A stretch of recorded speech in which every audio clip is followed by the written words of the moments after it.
Welcome back to Spirit Squared. I'm Andrew Darrington, your host. Tonight we're here in Lindale, Texas, at my home, which is awesome. We've only done a couple of these here, mostly Skype calls and things, Zoom calls and stuff like that. So it's awesome to be at my house and not have to go too far after this is done. Tonight we've got Morgan Boardman, who is a neighbor of mine. Thanks so much for being on the show.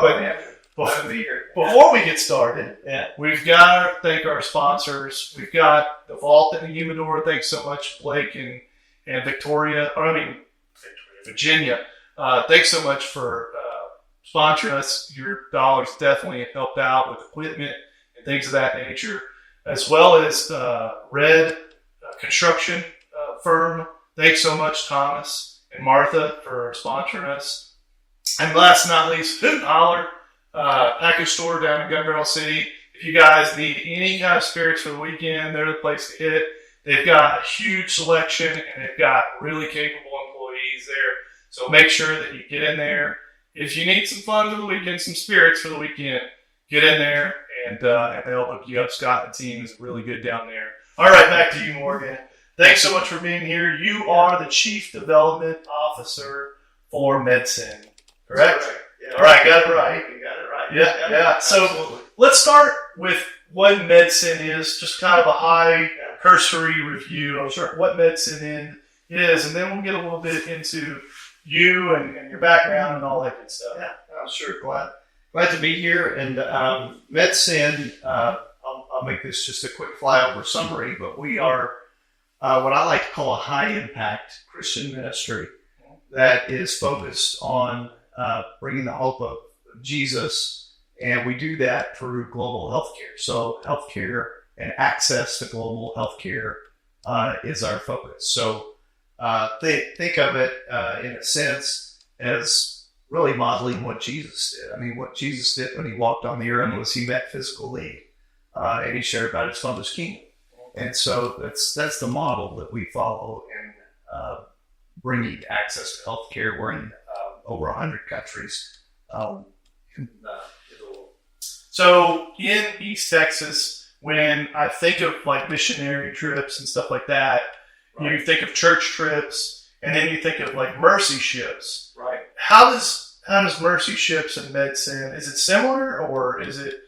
Yeah. Is there a pretty big gap? So that's a great question. Okay. And a lot of times when I mention missions, a lot of people immediately kind of go to trips because that's what we're accustomed to. I mean, think about your church mission trip that you go for 2 weeks to a country and serve for a while, and then you come back. Right. So at Medsend, we are funding long-term healthcare missionaries. So these are, and healthcare for us is a very broad definition. It's doctors, it's nurses, it's PAs, it's veterinarians. Okay. So it's a very broad definition. So these are folks who have said, I'm led to go live in the country that I'm going to serve. And we ask for a 4-year commitment. So that's kind of where we start. And then we renew funding every 4 years to those who continue to serve. Right. When you mention an organization like Mercy Ships, Medsend partners with 50 different mission sending agencies. So these missionaries are not ours. We are a funder of missions. We are an enabler in the medical missions world. We partner with organizations like Mercy Ships and YWAM here, both in the local area. In fact, we funded several YWAM missionaries when they were sending out ships. It's been several years since we've put a grant out to one of their folks. But organizations like that, about 50 of them here in the United States, partner with Medsend. Once they've approved someone to go to the field, if student loan debt is keeping them from serving, that is a specific niche that we give grants to cover. Gotcha. Okay, so we've got the high level overview. Yeah. Got a sense of what you guys do. Yeah. So let's start back. How did you get into ministry? You grew up, kind of close to where I lived for a little bit. But you grew up in Texas Panhandle. Yep. Most of the time when I talk to people that have gotten into ministry, they had an oak tree that started it for them. Right. Your dad or someone in the family that was close and got you started, right? So, Andrew, I like to tell people I grew up on two seats. First of all, I grew up in the tip-top town in Texas.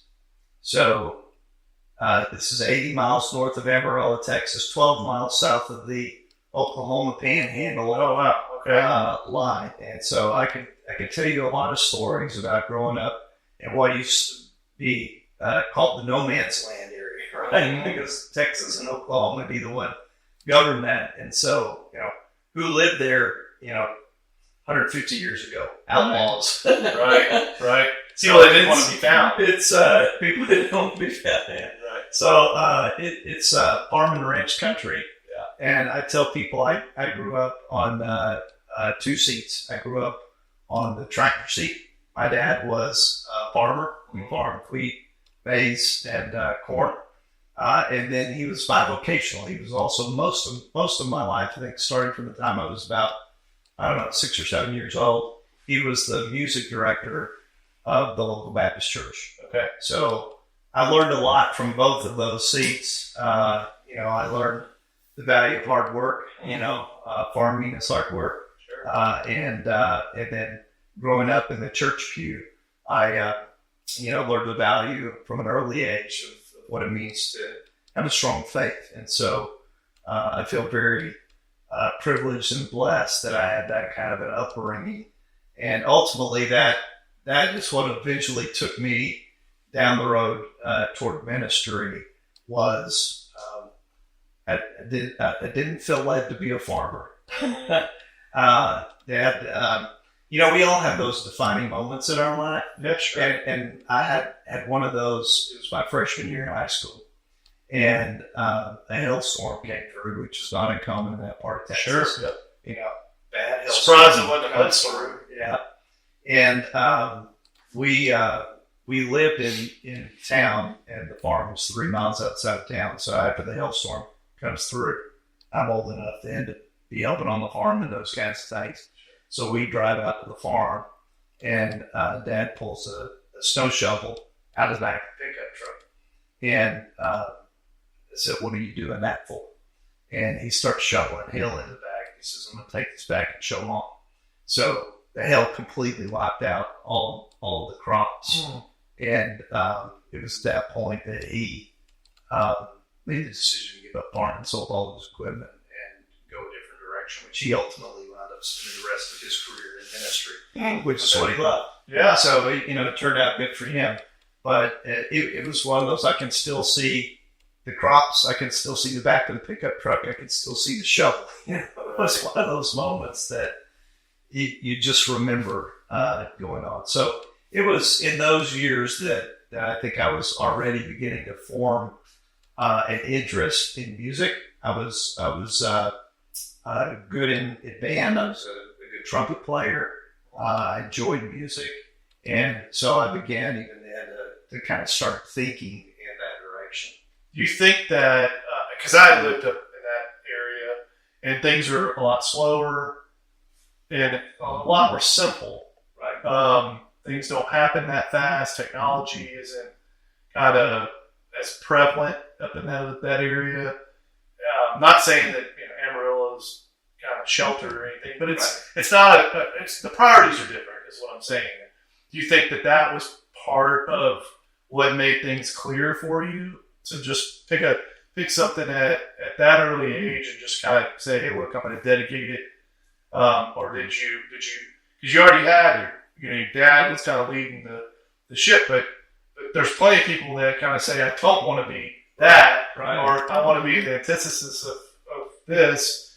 And do you think not having a lot of distractions, or do you think that was a component, or no? I haven't really thought about it quite like that. I do think we had plenty of time in a world that didn't have the technology that we have today. Sure, right. So there was a lot of time to enjoy life, to get outside, to do things. But I really think just the passion that I had for music was just something that God put inside of me. Yeah. And the passion that I had for ministry was something that from a very early age was embedded into my life from my father as well as from others who poured into me, wrote scriptures in my Bible. Yeah. I regularly attended the church camps and those kinds of things. And so even from an early age, I would say around junior high kind of time frame, I was already thinking in that direction. Yeah. Very cool. So then you go to college. Yeah. Yep. And your first stop is West Texas A&M, which I know exactly where that is. Yeah. It's just south of Amarillo and in Canyon, Texas. Which holds the second largest canyon. No buffaloes. That's right. Second largest canyon in the United States. A lot of people don't realize that. Yeah. It's a fantastic place to visit. Palo Duro Canyon. It's a very affordable place to go. Yeah. If you live in Texas, it's a lot like, but it's not that bad. And so I was a music major. Okay. And so a lot of I was never in the Play Texas. Okay. A lot of my friends and the people that I went to college with were in the Play Texas, Right. which is performed right there. That's right. In Palo Duro Canyon.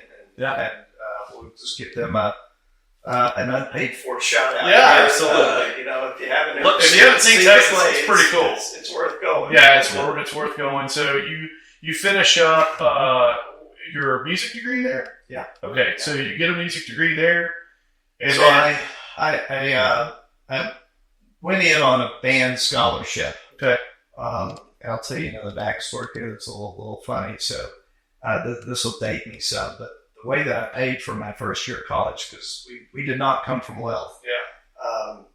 And when I was about an eighth grader, I went in. Dad took me to First State Bank, Stratford, Texas, sent down across from John Wilson, the banker, and took out my first loan.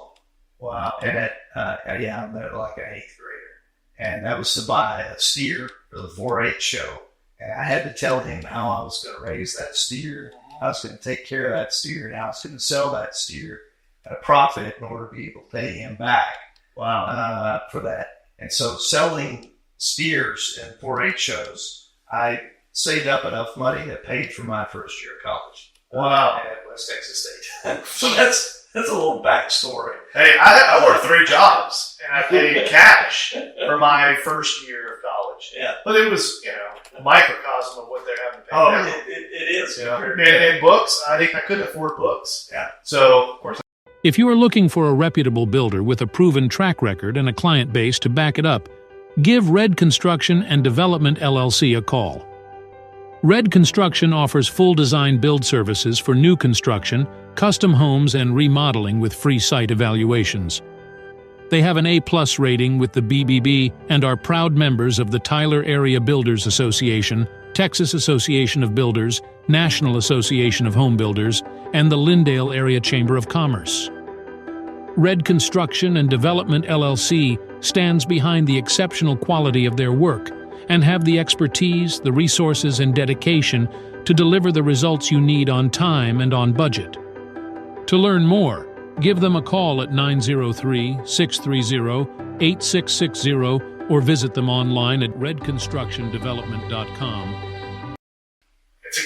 It's against the rules, but I knew a lot of people. I was a social kind of person. So I just knew somebody from the first class or two, and one of my jobs was being a runner for a law firm, and they had copiers. Yeah.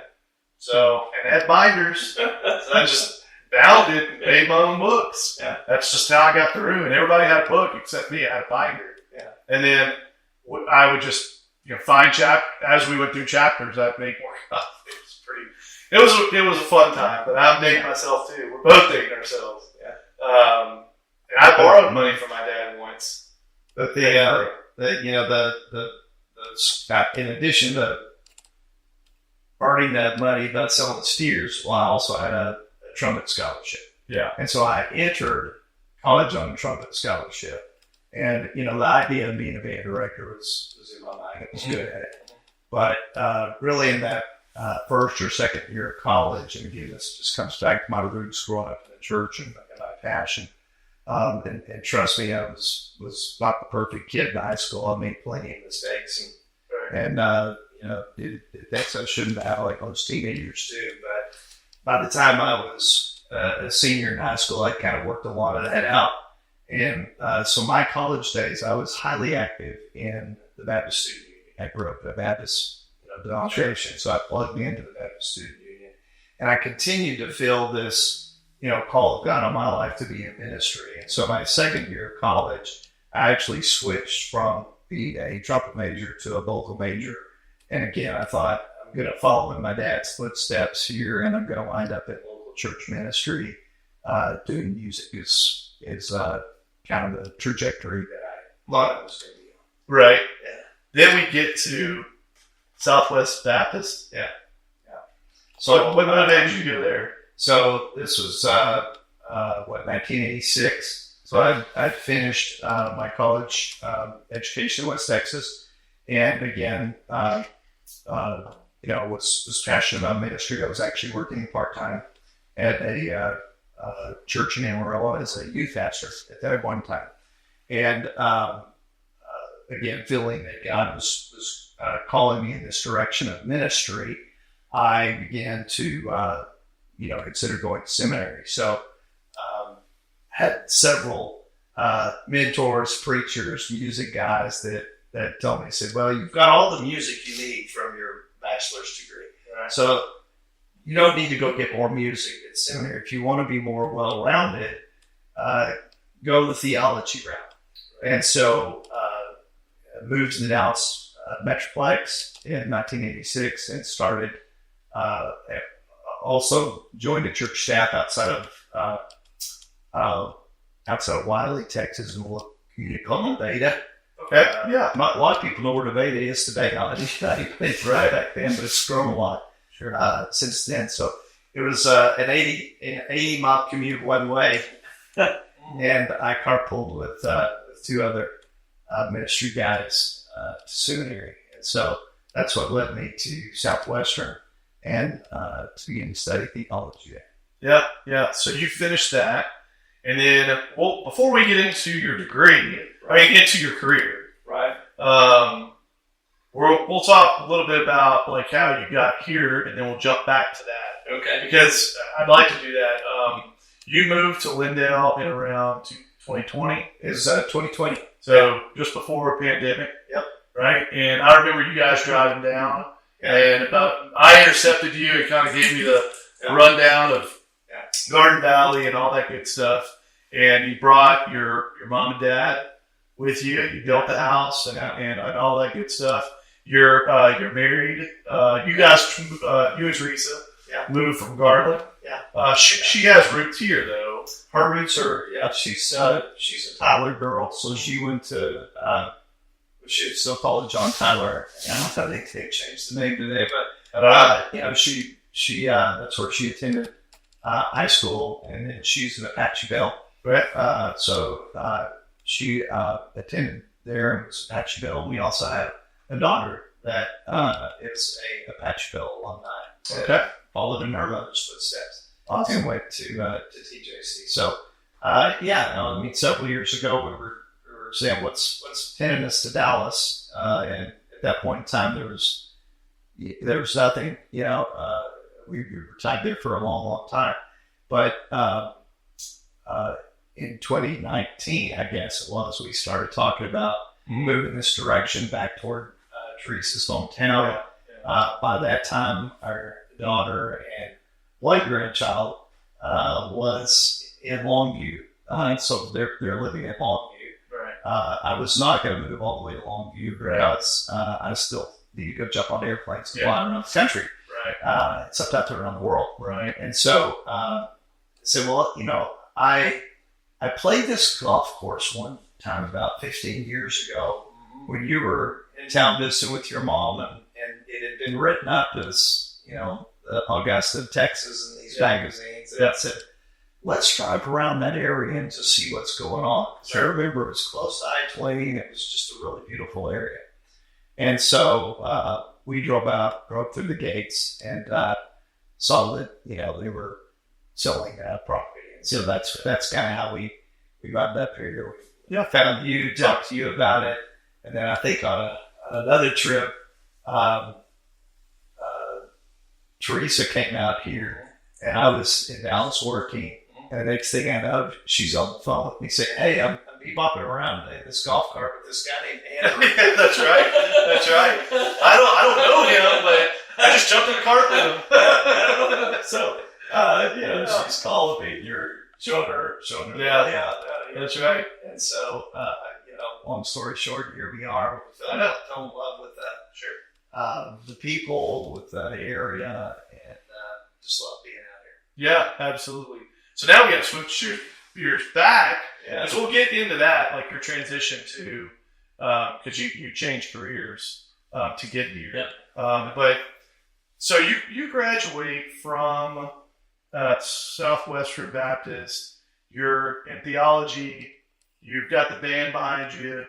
It sounds like you're well equipped to do some great things for a church. Yeah.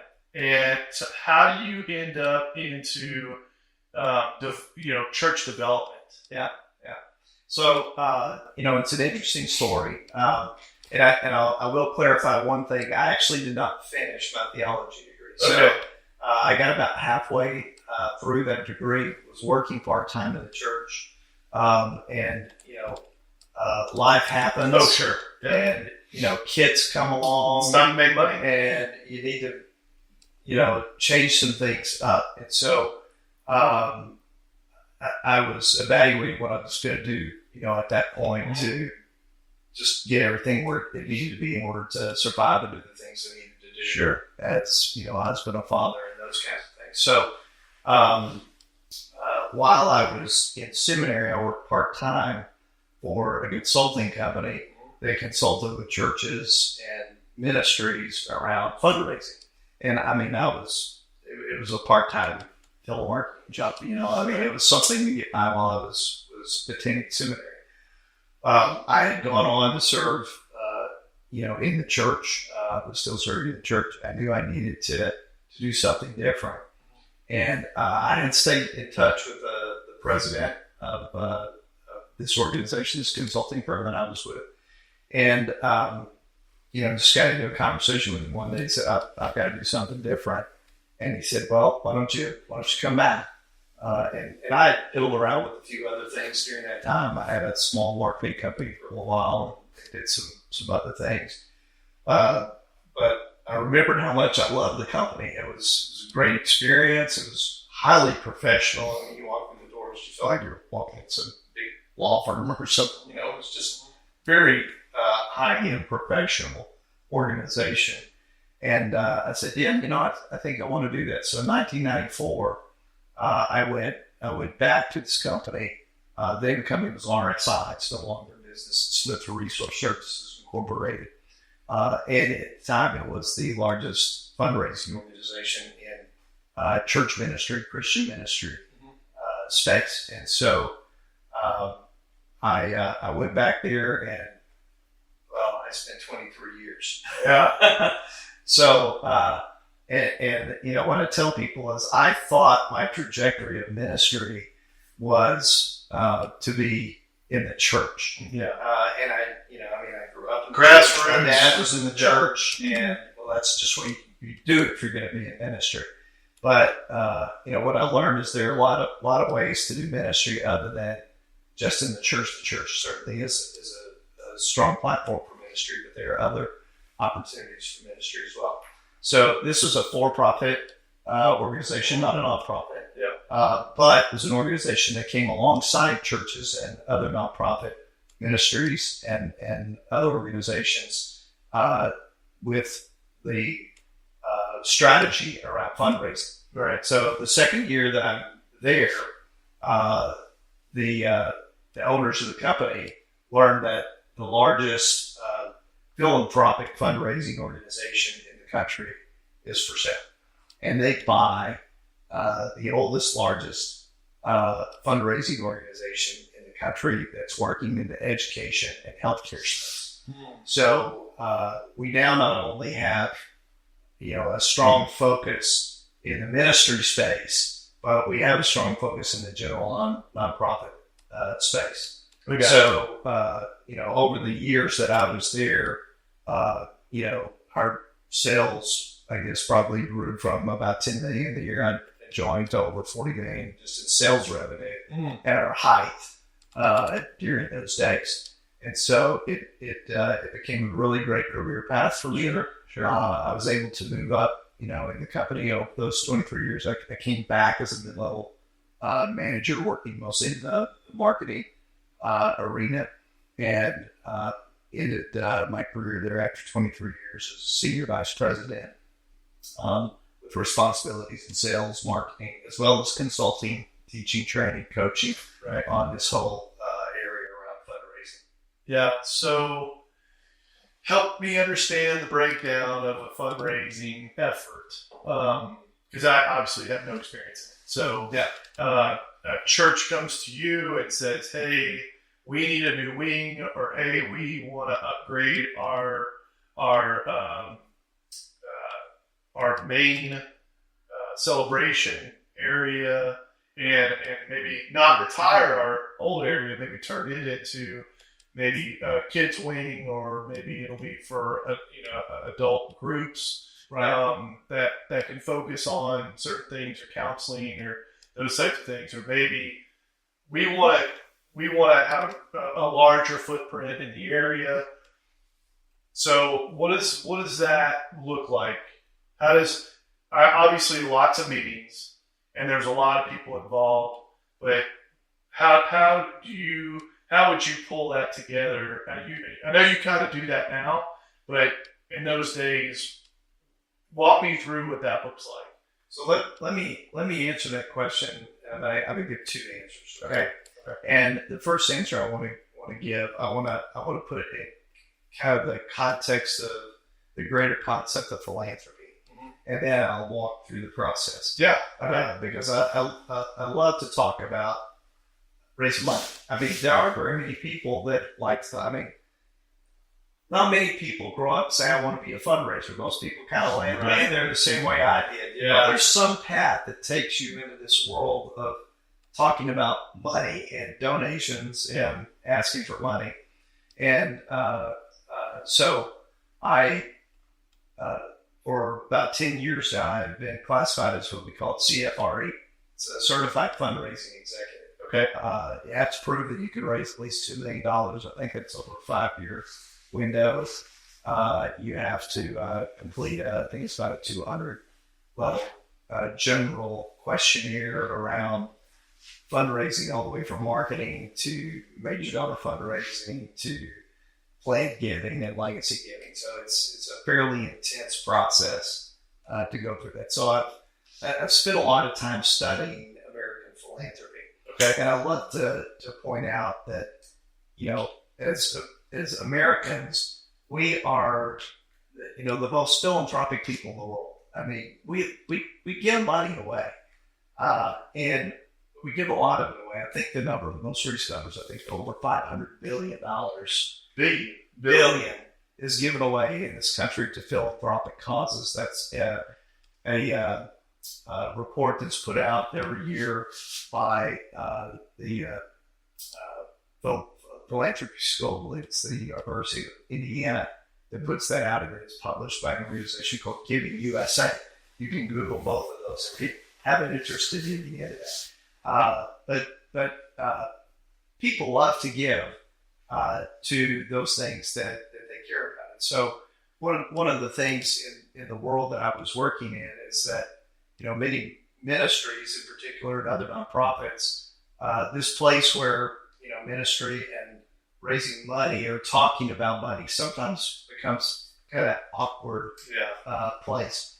And so, it's an incredible opportunity to help connect people who want to give with the things that matter to them.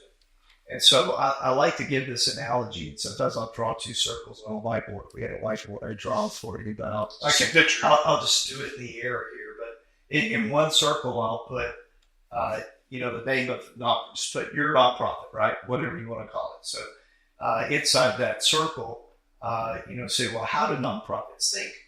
Well, the way that nonprofits think is we have a great cause, and we need a lot of donors to support our cause so we can solve this problem, right? it's not a bad way for nonprofits to think. They're problem solvers, right?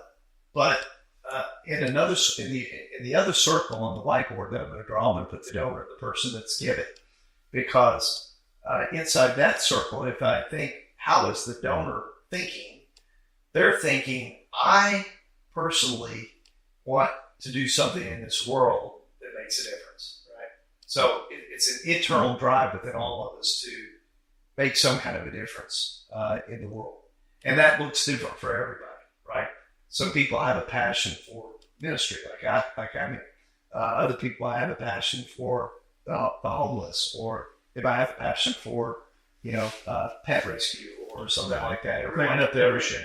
Usually our life experiences, kind of build our passions.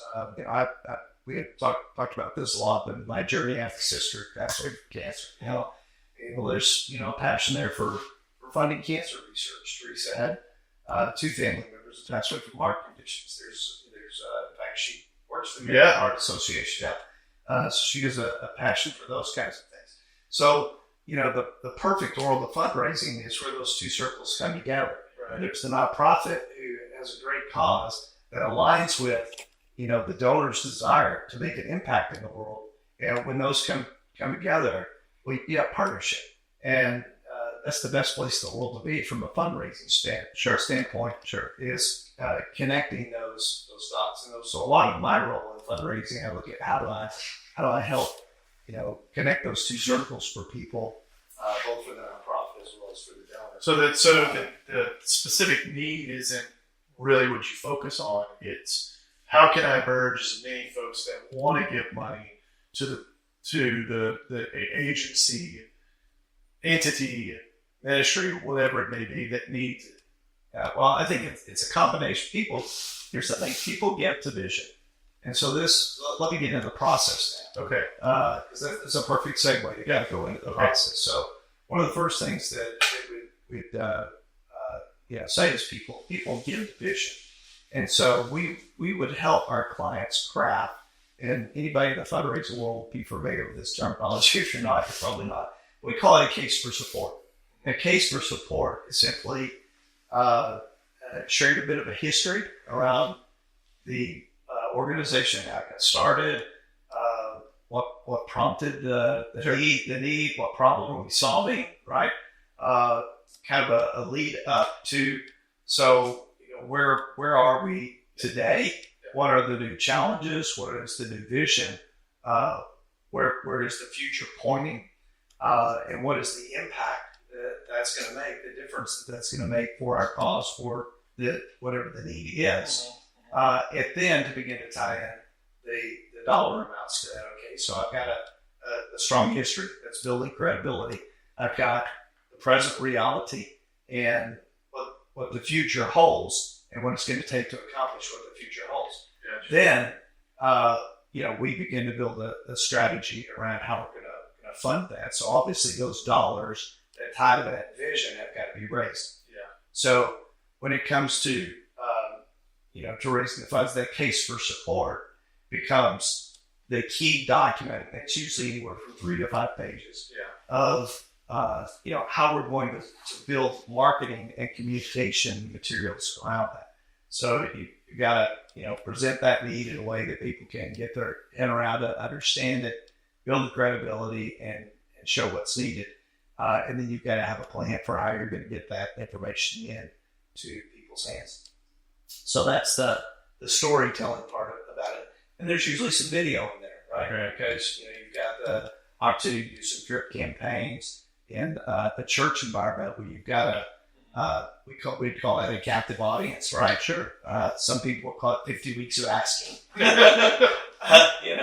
So you've got a captive audience. The Humidor is your online cigar retailing headquarters. Our experienced staff has spent years finding some of the best cigars from around the world to sell to our customers. If you're looking for an online cigar store that can help you find your next favorite smoke, welcome to the Humidor. We began the Humidor because of our deep appreciation of the finer things in life, a good conversation with friends, an aged whiskey, and, of course, a fine smoke. That's why, in addition to selling premium cigars online, we also operate a brick-and-mortar cigar lounge in Tyler, Texas. Our lounge is crafted to provide a classic ambience with modern sensibilities, and we've spent time ensuring that smokers and non-smokers have an enjoyable experience, whether they're there for a drink with friends or to enjoy the game. You've got a captive audience there, and let's communicate with that audience. And video, of course, is a great way to tell the story. And so we put a video strategy around that.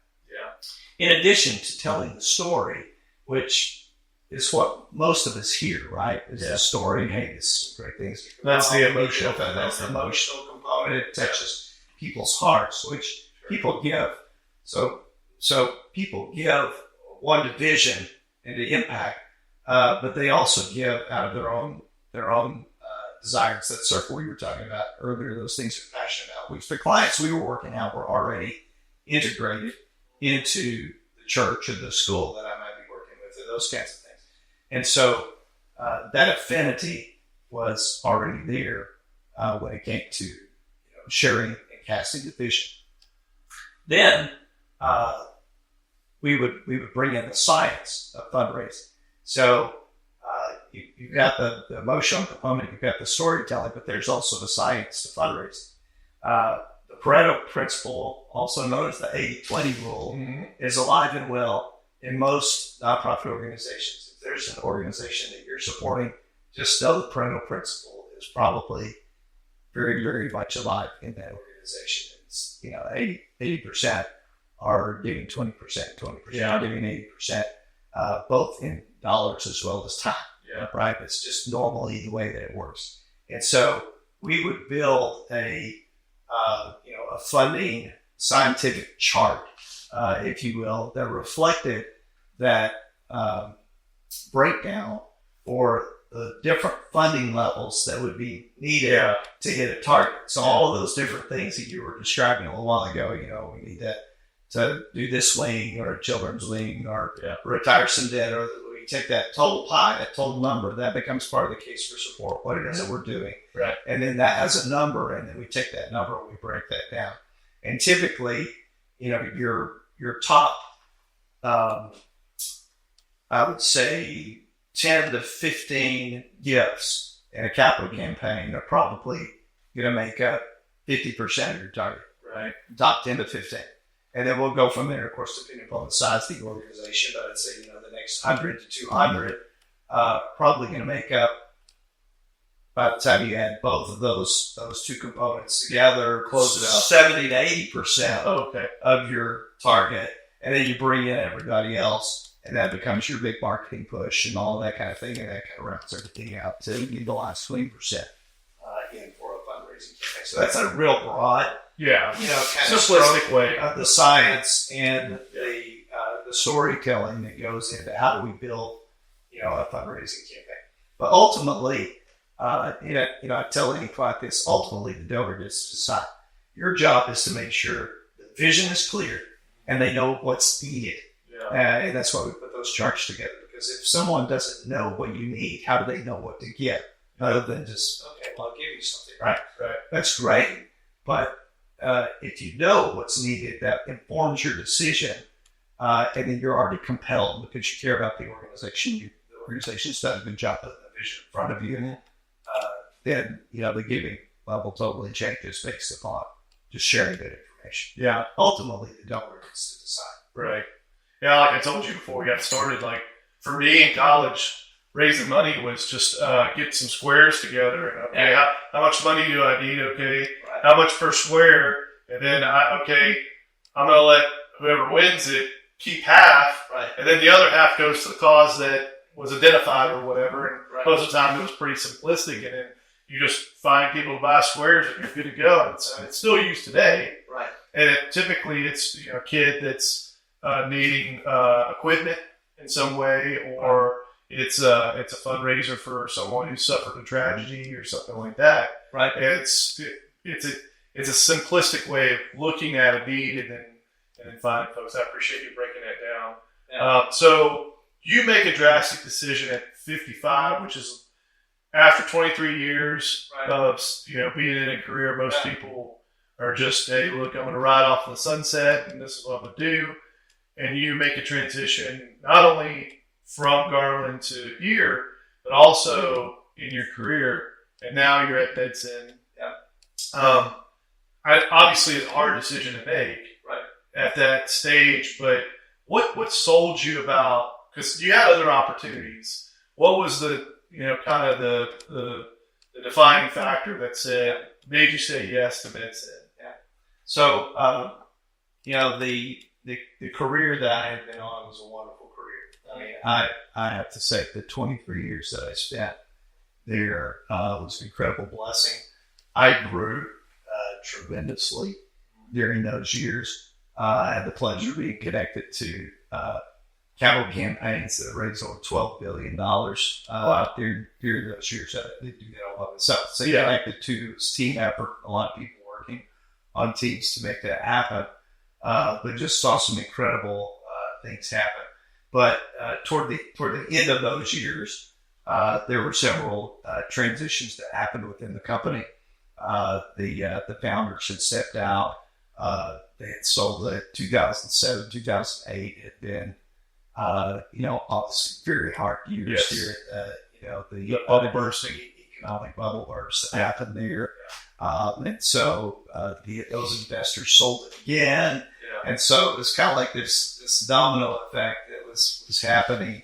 And there was a clear change in the path and direction that the organization was going. So I could have stayed, but it was that time when I just knew in my heart that it was time to make a change. And as much as I do it in my heart, I probably hung on a couple of years longer than I needed to, just because, it's hard to make that decision at age 55. Especially when you've got that much invested in a business. And it's what It's what you know. I won't say I built it, but I was definitely part of a team that built it. Absolutely. Right.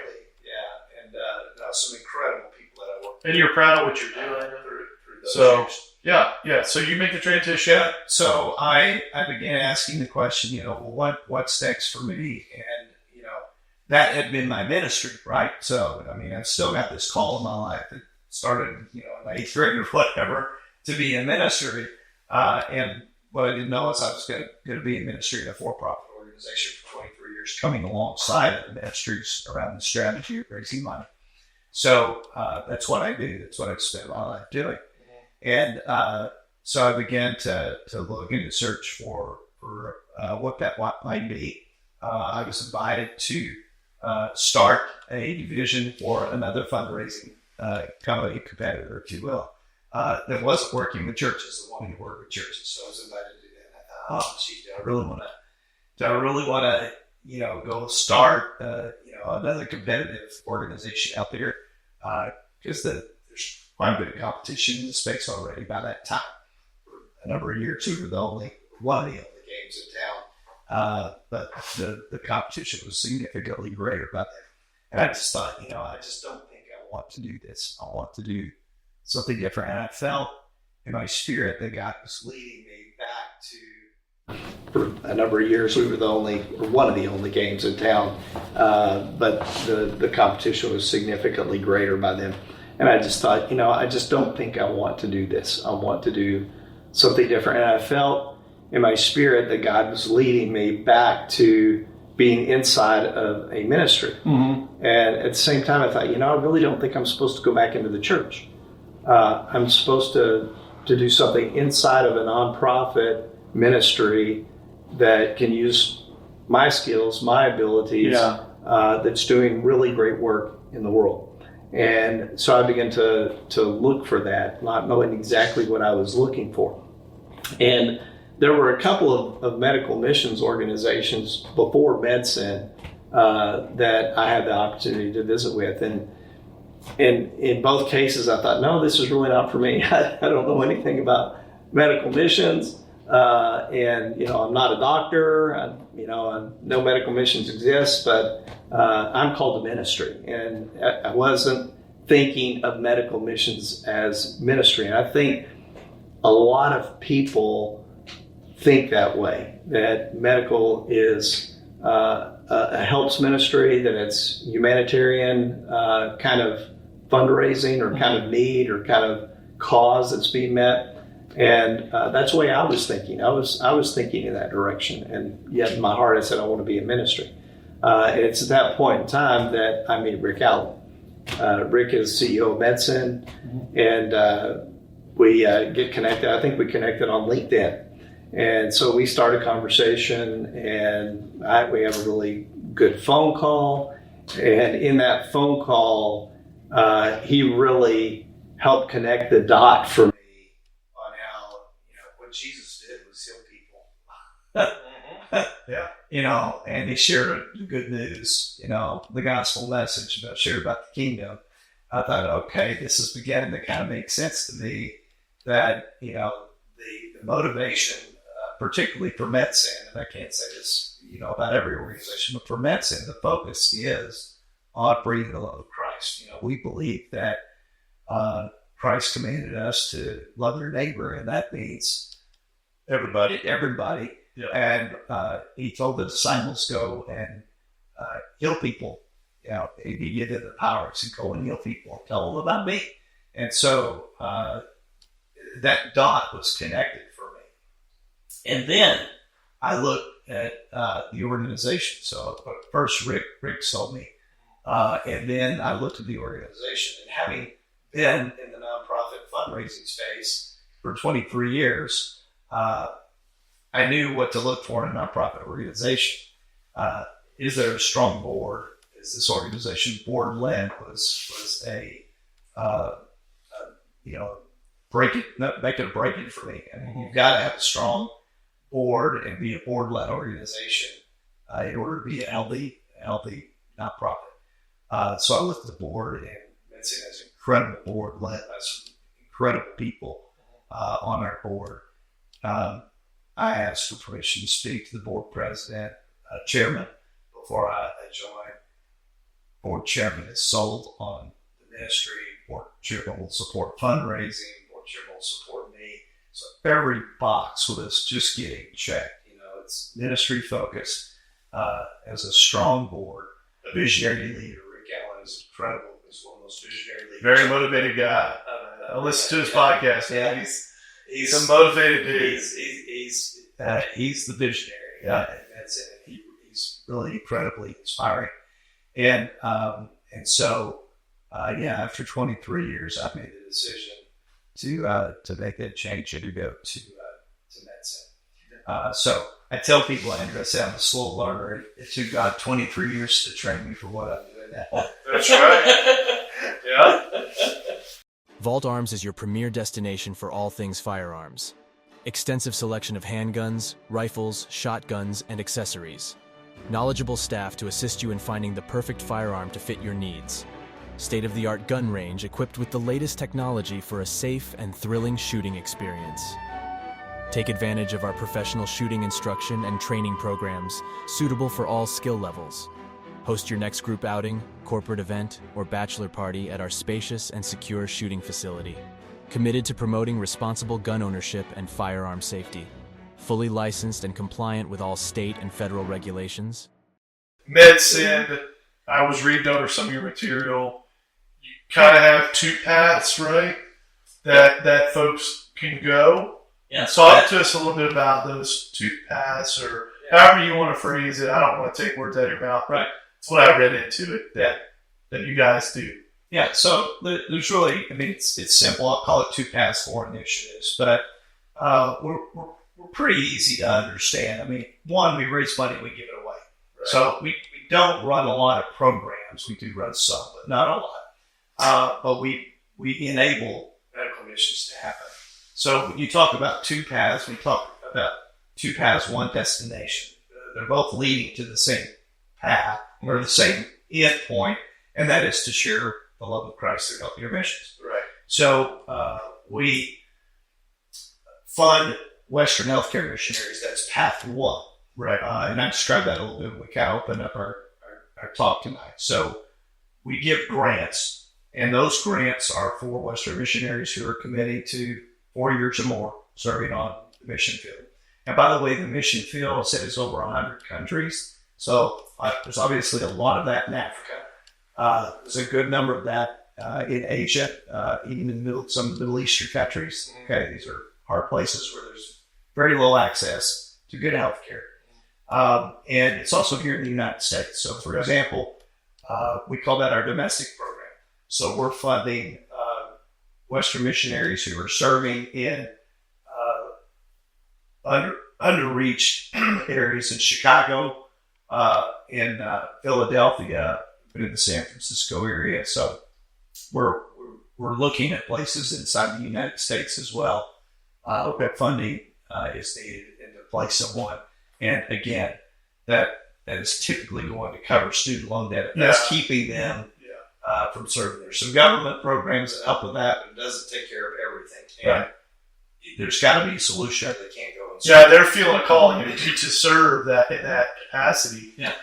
But they're like, well, I got out of school and I owe $200,000 to $250,000. I can't do both. I need to get into a practice. I need to make money now. I don't think I've ever told you I used to recruit doctors. Okay. Optometrists. Okay. And so a lot of those guys and girls would come out of school and they'd be, typically, this was a long time ago, so I'm assuming it's escalated even since then, but around 150 to 180. And this was 15 years ago or so. Right. And so then it's like, okay, well, I gotta deal with this. Right. I can't just kick the can down the road. What you're providing is a way to address that, but also fulfill the calling that you have in your heart and your mind. So we like to say we're removing the greatest obstacle that keeps the medical missionary out the field. Right. So a little bit of the backstory there is and the way we were founded. So we were founded by a missionary doctor and an oral surgeon. Okay. Highly successful oral surgeon. And a study was done, and the question that was being asked was, why is there a decline in healthcare missionaries going to serve in the field? Because starting in about the 1950s, they started to see a decline in people that were going to serve on the mission field. And so well, let's figure out what's going on. And so the missionary doctor came off the field. He went to the Billy Graham Library campus in Wheaton Institute in Chicago, and did all this research and did all this study. And he came back with a report, and the finding of that was student loan debt was keeping missionaries off the field. And I've met a number of people that have told me that exact same story. Oh, yeah, I was going to go on the mission, but I had too much debt. I got the practice. I got the kids. I got the life, and I just never went. So we were founded to solve that problem. It kind of goes back to that and what I was talking about earlier. Not problems, are problem solvers. Well, that was what was our original founding, was to take that obstacle off the table. And what's happened since then is we've continued to become an organization that funds and enables healthcare missions to happen. So in our 32-year history now, we've funded over 700 healthcare missionaries serving in over 100 countries. If they continue to stay on the field long enough, we eventually pay off all their student loan debt. So we've got about 170. We pay off all of their student loan debt. If they come off the field, we'll transition that back to them. So there's it's an incentive for those who got us calling and continue to serve long term. We're going to keep covering and taking that obstacle out of the way for you. The second initiative within funding Western missionaries, Path 1, is what we call missionary care. So this is a relatively new program of Medsend. This is, again, a problem-solving initiative that was here before the pandemic of 2020, but escalated significantly during that period around missionary burnout, particularly for healthcare missionaries. Yeah. So these are folks that are already serving in tough places. I mean, they see more death of children than, one missionary said, I saw more deaths of infants and children in my first weekend on the mission field than I did in my entire residency, right? Yeah. So it's just an enormous amount of hard stuff to experience and to see. And so we called the Longevity Project, and explains that the goal is to protect the longevity of the missionary and keep them from burning out coming off the field. So COVID escalates this, increases, burnout. People start coming off the field. That starts a domino effect because the people that are left holding the weight of the responsibility, they begin to take on more, and it just increasingly gets worse. So we started a program where we are providing access to mental health care.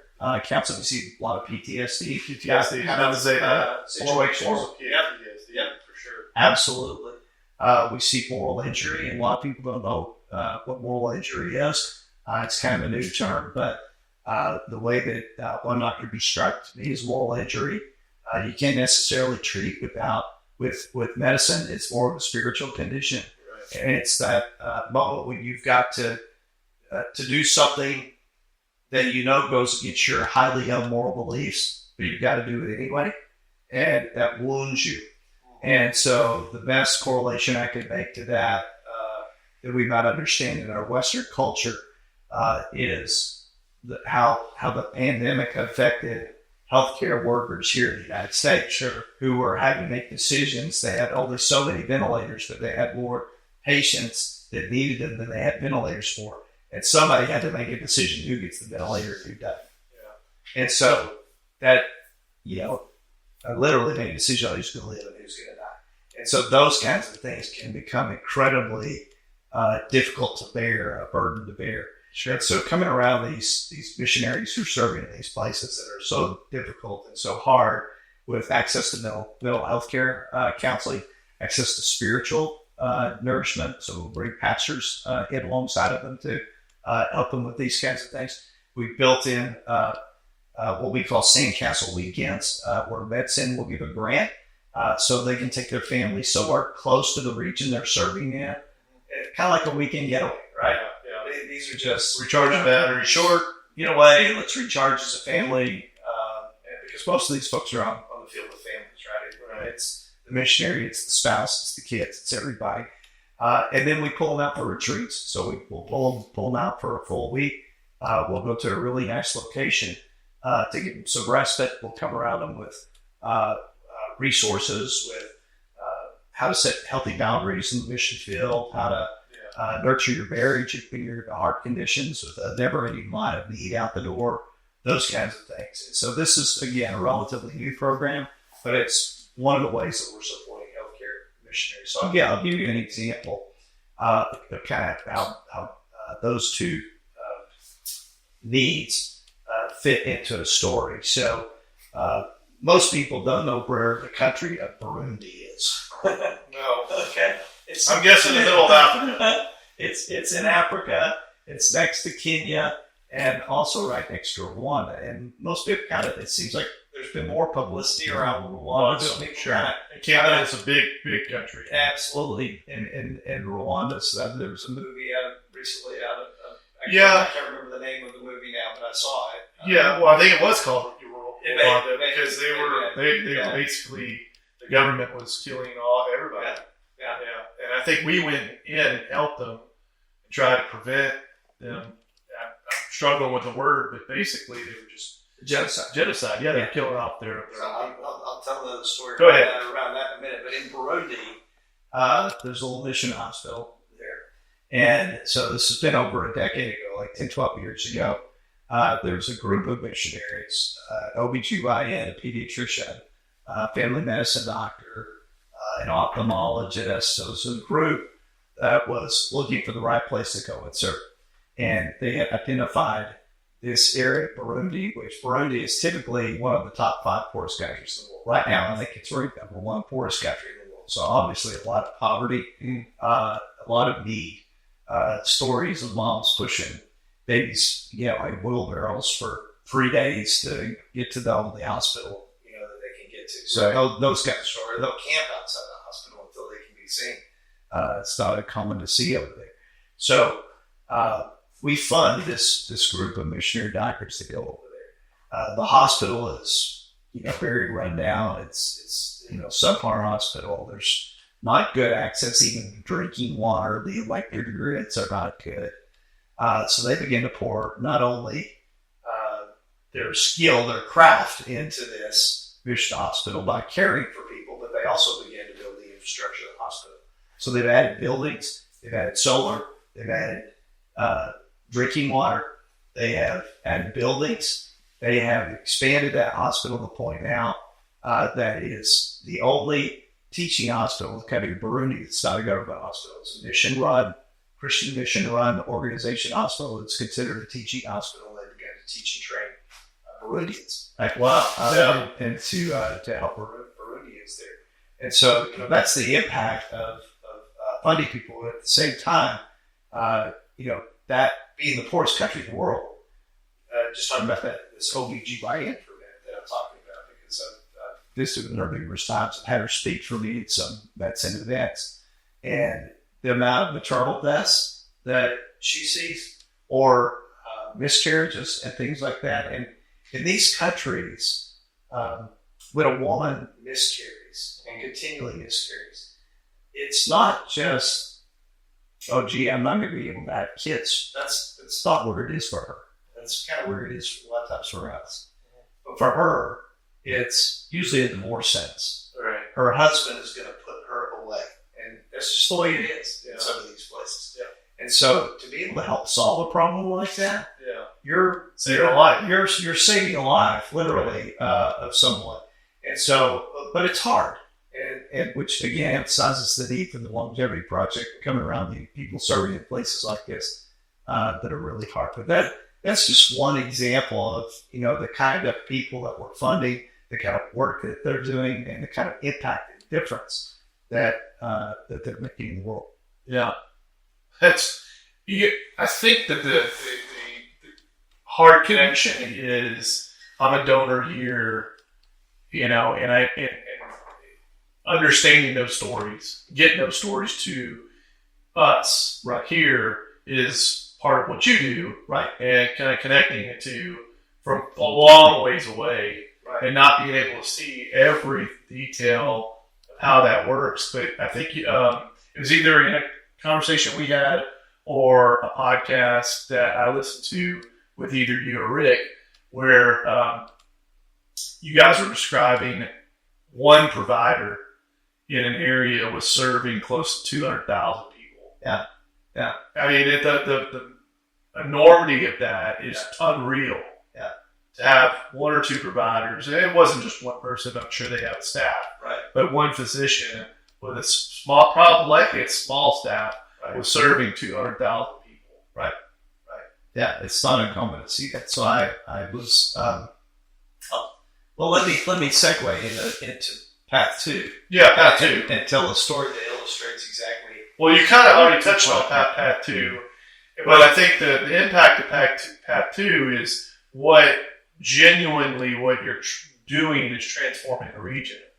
Well, we're training nationals, right? So, which is transforming countries in some cases, right? So, again, 10 years ago, the Medsend board said, why are we not funding the training of nationals? We've got all of these Western missionaries. Some of them are in places where we can teach and train.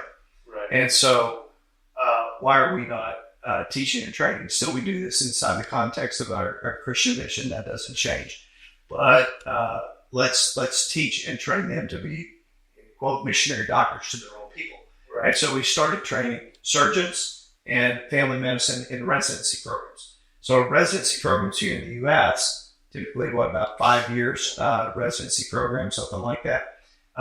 And during that time, the doctor is working under the supervision of higher trained individuals who are equipping them, and they're also receiving a pretty good salary during that period. It's not as much as they're going to make, but it's a good salary. It's something you can live on. Nothing like that exists in most of the rest of the world. Okay, in these under-resourced countries, these doctors finish their education, and it's kind of like finishing undergrad for us, right? So they finish their training, they put on a white coat, they may not touch the patient. Yeah. And there are some apprenticeships and some things like that, but there's no advanced residency training. So that's what we said, why don't we fund advanced residency training to places where the infrastructure exists to do this, the right people that can manage, oversee, and supervise everything we do. We do a partnership. We're not doctors, we're funders. Right. But so we got the partnerships, we found the people that are doing it. We started funding family medicine and surgical residencies. So we've now, this year, we'll have about 120 scholarships that we give to Africans and Asians. This is African and Asian. So this is a national program. This is TAP 2. This It was is 120. 120 in the last 10 years. We're crossing 120 this year. We've graduated over 30 now, and they're beginning to take leadership roles. So when you mentioned the 1 in 200, so I was in Kenya in 2019. I went over there for the first graduating class of family medicine residents from one of these programs. So we had 5 graduates that year. I went over, I attended a celebration of these graduates, got to meet them. And so I'll tell you about 2 of them. The first one is a doctor who just finished, who's from the Maasai tribes. Now, a lot of people have seen the Maasai tribes. They call them the jumping tribes. They jump real high. Yes. They have the really colorful blankets that they wear. Absolutely. And that kind of thing. So one of the doctors that graduated from the residency program that year is Maasai. He's from the Maasai tribes. And one of you may be referring to the video that I have of him, because he tells that story about his vision is to go back to the Maasai people where there are no doctors out there other than they're in rural Witchcraft. They're in rural Kenya, other than witchcraft, which is still prevalent. We drink cow's blood and mix with milk to do all that kind of stuff. Right. He's going out to care for them, and he'll be serving a population of about 200,000 people. Wow. The other story, I'll take us back to Burundi for a minute. So this teaching hospital that these Western missionaries, created after being there for a decade, right? There's a missionary, there's a Burundian there named Boaz. And Boaz grew up during the Burundi-Rwandan genocide that you were just talking about. Yeah. Okay, so that's as a little boy, That's what at the age of 5, maybe less than 5 when it started for him.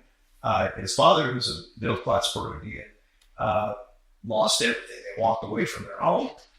They fled because they were about to be killed, and they go to the Congo. So in the Congo, they wind up in a refugee camp. The refugee camp is horrible. They treat the family terrible. The father's being locked up and tortured and all kinds of stuff. It's not going well for them there. And then the war follows, and it comes into the Congo.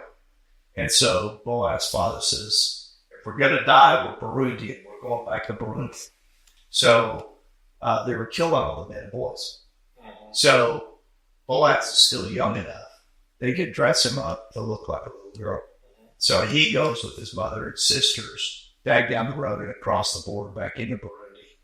His father and brothers get on a boat in a lake to come back across because they know they can't go to the border. They'll be killed. Right. They were still caught and they were killed. So he grows. That's the world that he grows up in. Yeah. But he's smart. He's smart as a whip. And so in those countries, if you're smart, you got a high IQ, you get hand selected to become a doctor. You're going to be a doctor, right? Yeah. You got a high IQ, you're smart, you're going to be a doctor. So he gets chosen to go to med school. So becomes a doctor in their culture, in their context, no advanced training. But he's from Burundi, and he's connected to the people that we've got over there, the Western missionaries that are serving them. They meet Boaz. They see how bright he is, how talented he is. He loves the Lord. And they said, we've got this program in Kenya, because there's no residency program there yet at that time. And so it's there now. It's just starting this year, Burundi. But he has to go to Kenya. So they refer him to Kenya. He's one of the other ones that I met. I was over there in 2019. Finishes the residency program. And his vision now, right now, he's the residency director. So he's taking a leadership role at a mission hospital in Kenya. But his ultimate vision is to get back to Burundi, where he'll serve his people and begin to teach at Kabuye Hope Hospital right there with these Western missionaries that have been over there. So the National Scholars Program is funding these nationals so they can be trained to either serve in their country or cross-culturally, If Yeah. the Lord leads them in that direction, it may be easier for someone from Kenya to go into North Africa or West Africa. Yeah, I was about to say, that where you can't get Western cultures in at all. Right. You know? We can still get some in there, but it's getting harder. Right. And there'll probably be a day where we can't, but they can go. Right. So we're creating, a missionary force in a sense, but as much as anything, sustainable healthcare, Right. In a Christ-centered program in these developing countries. And we're not just doing that in Africa; we're doing that in Asia as well. Yeah, I think that the disconnect that most people have between the lifestyle we have and the lifestyle that the majority of the world has is so the gap is so wide. Yeah. And if you haven't traveled abroad, then you have no clue how lucky we have it. Yeah. So just the one thing, like you said, 3 days to get to the hospital, or the amount of food that we have around us, is just insane. In our households or driving down the street, and then waiting for things. We're so impatient. Yeah. We've had storms lately, right? Oh yeah. And those storms sometimes knock out power, Yeah. knock down trees and things like that. We were down 3 days. We are down, yeah. And one of the comments that I saw on one of the various group sites, because everybody was frustrated. It's summertime, it's hot. They're used to air conditioning, or we are used to air conditioning in general. And one of the comments I saw was, I'm struggling to sleep because I have a sleep apnea, that machine, and all that. It's like there are people sleeping on mud, right, and dirt, and snakes come into their house. I mean, it's just there's a huge disconnect. But so, you can watch documentaries and you can get the gist, but you don't get it unless you're there. Right. And the heat is different, and it's just completely different. The conditions and all that. Well, I lived in the, I'll sometimes say I lived in the Western church bubble for 23 years in a sense. I'm not saying that necessarily in any kind of negative way. It's just, that was my environment.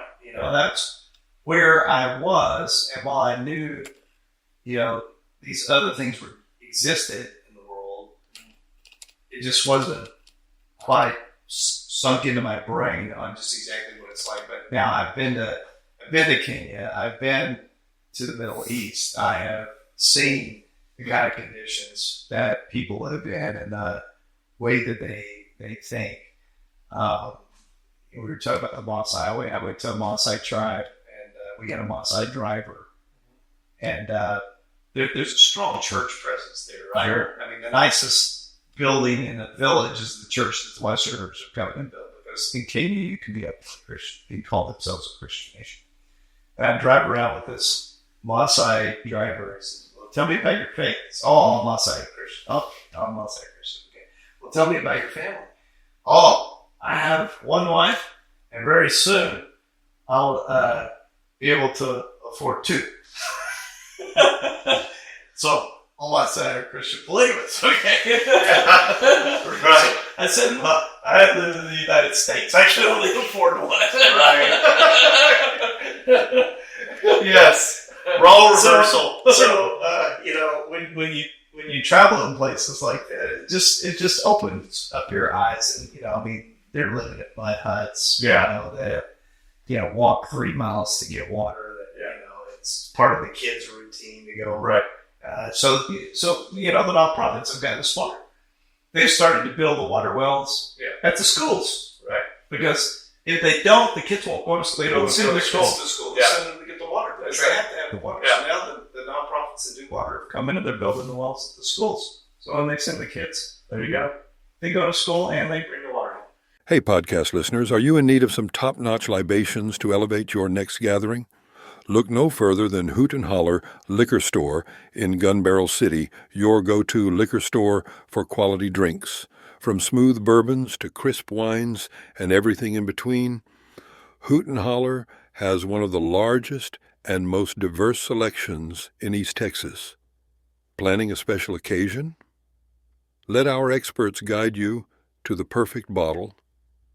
You'll receive excellent customer service not offered in the big box chains. Visit Hoot and Holler today and let the good times flow. West, and let's say I have it on my heart to donate to a cause. I think we've kind of already talked about it. Other than conditions and obviously what you guys do in ministry work, talk about what kind of picture you paint for people to motivate them to donate. You tell the story that the act of care and all that, but like what is your compelling? Like, I'm not going to even reduce it to a pitch because it's really not. You're saying, hey, look, there's a need. Why should a Westerner care about the need in Kenya? Right. How does it impact me? And how am I going to feel good about a larger vision? And that takes time, right? Yeah. So let me just say it this way. I mean, we're supported by people that have a passion for one Christian ministry. So that's one of the key motivators is that people that are supporting Medsend want to be in mission to care for people the way that Christ told us to care for people. And so that is one key motivator, is doing that from a global standpoint. I mean, Jesus left us what many call the Great Commandment, the Great Commission. Love your neighbor and go tell the world about me. I mean, it's that simple. And those are the marching orders he left us. So a lot of people want to help us, and that's the way we do that, is through healthcare. That's the way we accomplish the mission that Christ left for us. So that's one motivator. For others, it could be caring for the poor, right? That's also very biblical, by the way, to care for the widow, the orphan, the poor, the needy, the least, the lost, the lonely. And this is a great way to do that from a global perspective.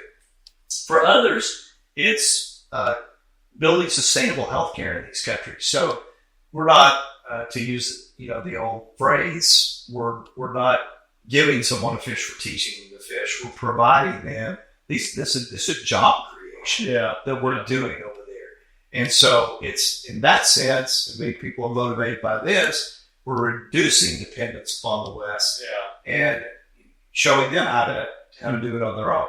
So if we're successful, in that case, we work ourselves out of a job, which that's fine. I mean, it's not profits. We should all be trying to work ourselves out of our job. It takes a long time sometimes to do that. But there's one mission hospital that I can tell you today is completely run by Africans.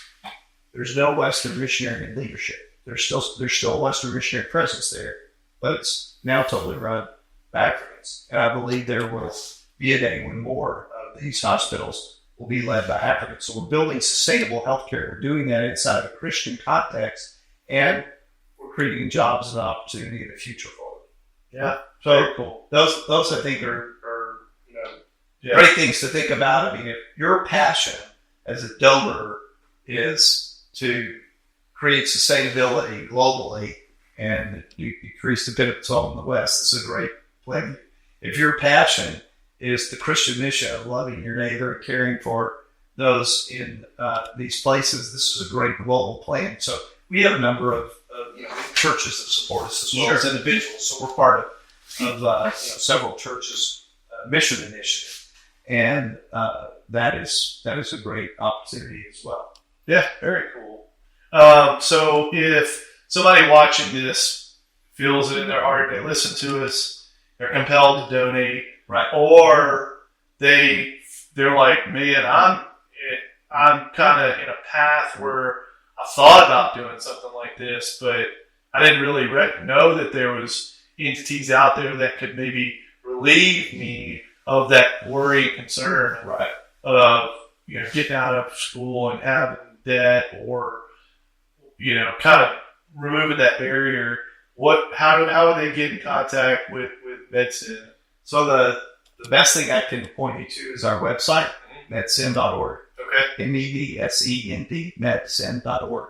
And you can find both of the examples that you just mentioned on there. So if someone's looking for applying for a grant, which by the way, we kind of like to say that we're wholesale, not retail. You have to come through a missionary agency. You have to be partner with 50 different agencies. Yeah. But they're all listed on our website with links, because you've got to find the right agency to go with before we start to help with the student loan debt. But it's all listed. It's right there on the website. You can find it very easily.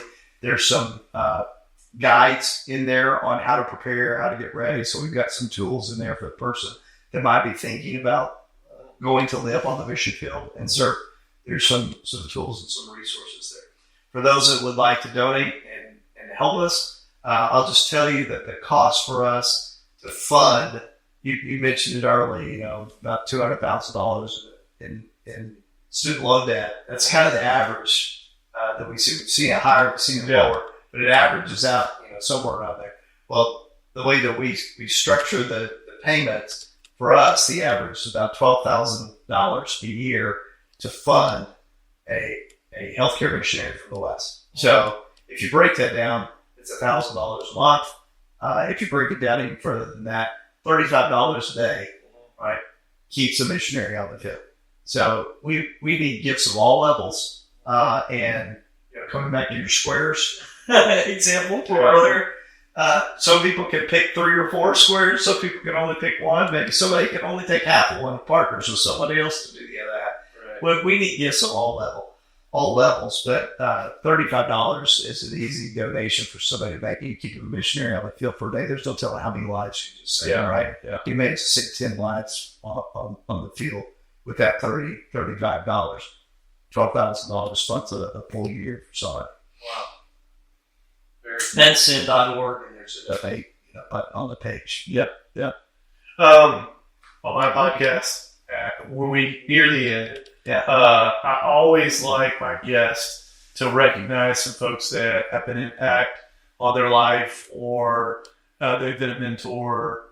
I just call them shout outs, but really it's a little bit more than that, especially if the person that you recognize doesn't normally get the credit they're due, or they're not with us anymore, or it's somebody who you can share the video or the message with, and it's a little bit more impactful. Sometimes it's simple, they hear it all the time, but hearing it in this kind of zone hits a little bit differently. So I'll turn it over to you.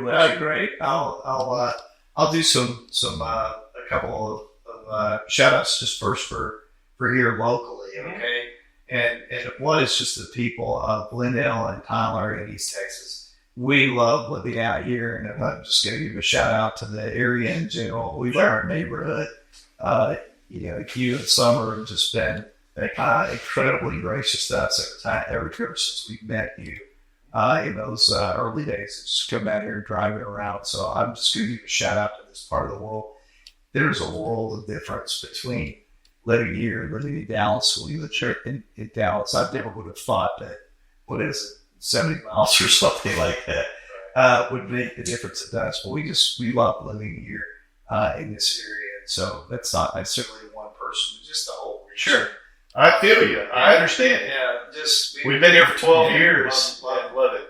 Love living here. I can't do a shout out without giving one to Teresa. Sure. She's my best friend. She's stood by me for 26 years now. Yeah. And, we just gel really, really well. Sure. And she's my best friend. My parents, I got to give a shout out to mom and dad. I mean, I've met so many people that didn't necessarily have a good relationship with their parents. Yeah. So the more people I meet where I do get that story, I think, wow, I'm really blessed because I really did have parents who stood by me, helped me along the way. My dad is a great teacher, mentor. Not only was he a godly man, we had fun together. Sure. Off. We did things that fathers and sons should do. We fished, we hiked, we did those kinds of things. So give a shout out to them. I'm going to give a shout out to one of your sponsors because I know him, and that's Thomas Rec Construction. Yeah. So, hey, Thomas, if you're out there, feel listening. That's right. Shout out. Appreciate getting to know you. And just a great guy to get to know you, Thomas. A couple of mentors that I'll mention. I had a lot of mentors through the years, but if I was going to give a couple of shout outs to mentors, one of those would be a guy by the name of Mike Whalen. Mike Whalen was the SU director when I was at West Texas A&M University, and he helped form my spiritual walk probably more than anybody in those college days, and just really appreciate the man. And if I get a chance, I'll send him this podcast and just call him and tell him, because when you bring this question up, you start thinking, who are the people that well, don't worry, you can copy and paste from Spotify and text it. You can text it to him. So it would influence your life. And the other, I would say, there's really two guys. During those days at RSI, again, I had a lot of people that impressed me. The founders. Carl Hefton, who hired me in 1994. In the latter years, though, it was really two guys that really took me under their wing, and I would say developed me strongly as a leader. Joel Michael was the last president of that company before it closed, and just, again, taught me so much about the area of fundraising, the area of caring for people, the area of leading other people. And then my friend Bill McMillan, Bill was the executive vice president. He had known my sister. We didn't know that till he joined the company, and we figured out that my sister actually worked for him when he was a pastor in Lubbock, Texas. And so we immediately connected and just hit it off. But he's another one that really just challenged me, developed me, and we still hang out. Try to do once a month. We don't always do that in Dallas. I'm out here, but we still try to get together at least once a month. Just to hang out. He's one of those guys that just salt the earth, really poured into me and made a difference in my life. Yeah, cool, man. Really appreciate the time. Yeah. And you came here on short notice, and so I know that you kind of had to throw some notes together, but like I tell most of my guests, like, it's your life. I mean, you got the cliff notes, right? So, I mean, we're telling your story. I don't think I even looked at my notes. I knew you wouldn't have to. I looked a little bit, here and there, but I try my best to, like you said, pour into my guests as much as I can, help you guys tell your story and kind of act like a boat hugger in some ways, just so that way we can maximize your time and get the most out of it. Hope you enjoyed it. Oh, I did. Yeah. I really enjoy this. I appreciate listening to your podcast. Yeah. I listen to you when I drive a lot. I appreciate it. We're almost a year old now, so it's just been amazing. I know I feel like a different person than when I started, and I think that's really been the most fulfilling part about it. Other than listening to other people's stories, but really investing in what they do has changed me a lot, and I think it's made me a lot more open to people, what they do, what they invest in, the time they spend, their family,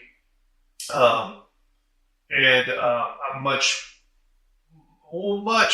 more slower about judging like how things happen and decisions people make, and I'll ask a lot more questions about where their passions come from. Even today, just talking to anybody about what they do. Last night we were at Hospitality ER, it was last night, or night before last, and I bumped into this girl and we just started talking, and her old job was pediatrics, and with that pediatrics was either taking care of the child that had sick mommy, right, or taking care of mommy who had a stressful day all day, right, and taking care of her through the child, and it was just it was awesome to watch her work, but it was awesome to talk to her for 15 minutes. I would have never even given her time.